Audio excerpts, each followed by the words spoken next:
No slow cheetahs. Hi, it's me, James Brown, founder of Humans Being, with another Monday meditation I call No Slow Cheetahs. But you could also call it So Many Confused Humans. Let me explain. First, every cheetah on the planet is really, really fast. Okay, technically you might run across a very old or sick or injured cheetah, but you get the point. And the reason is simple. Evolution doesn't over-engineer its creations. It doesn't endow creatures with more capacity than they need.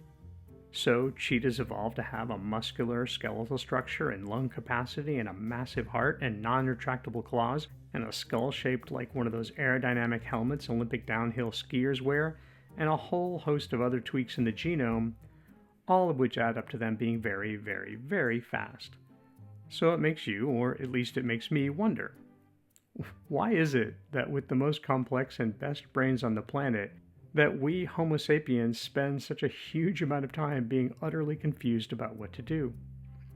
You'd think that a confused human would be as rare as a slow cheetah, but that's clearly not the case.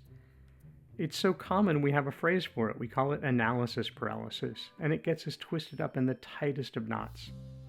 And a good chunk of the spiritual self-help industrial marketplace is about selling you ways to untangle those knots, especially in relationships. So many books and podcasts and videos and master classes, and look, I'm not saying that's not helpful advice. I mean, if you have a knot, whether it's in your shoelace or your most intimate relationship, there are two approaches. You can either figure out how to loosen things up and get it untied, or you take some scissors, cut through it, and start over with a new pair of shoelaces or a new relationship. But as I always like to do, it's good to take a step back and ask a broader question. Not, how do I untangle this particular knot, but why do we get tied up in so many knots? Why do we get so paralyzed? There are a lot of factors. Anxiety, fear of making a mistake, of being criticized or made fun of, and stress, of course, which activates the amygdala and intensifies our anxiety and fear. It's really hard to think clearly when your nervous system is jacked up on stress chemistry.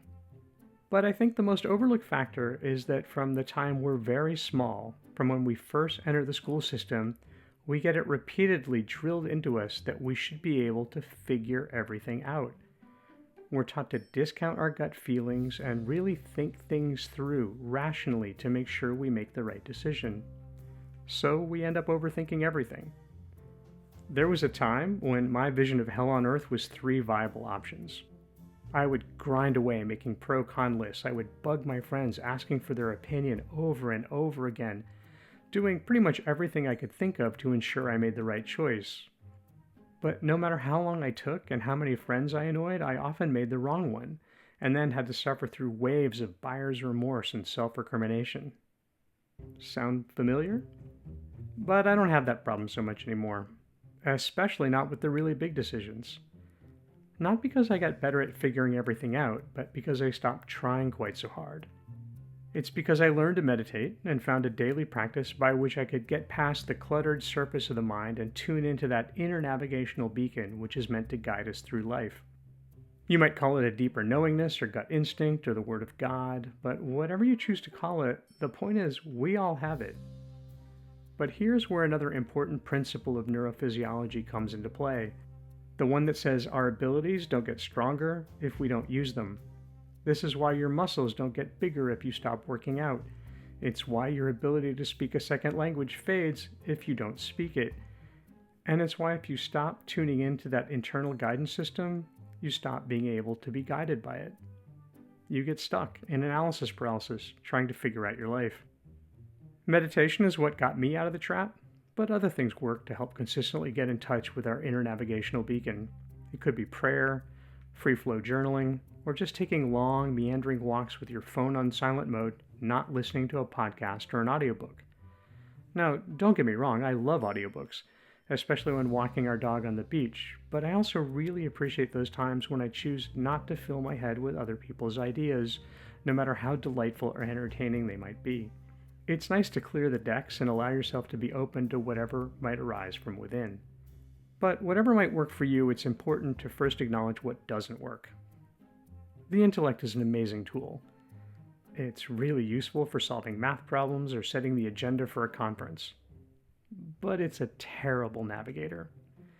Meaning, if you're trying to use the power of the rational, analytical mind to figure out who to love, or what to do with your life, or where to find purpose or meaning, any of the truly big questions in life, you're using the wrong tool for the job. Alright, that's a wrap for this week. Next week, I think I might try shooting some video for the follow-up to this piece, which is where I'll dive more deeply into a true story, which should serve as a good real-life example of what it means to allow yourself to be guided by that inner navigational beacon. Not sure how that will work, but hey, life is a series of experiments, and it's not about the results, it's about the process and what you learn along the way. Until next week then, with love, James.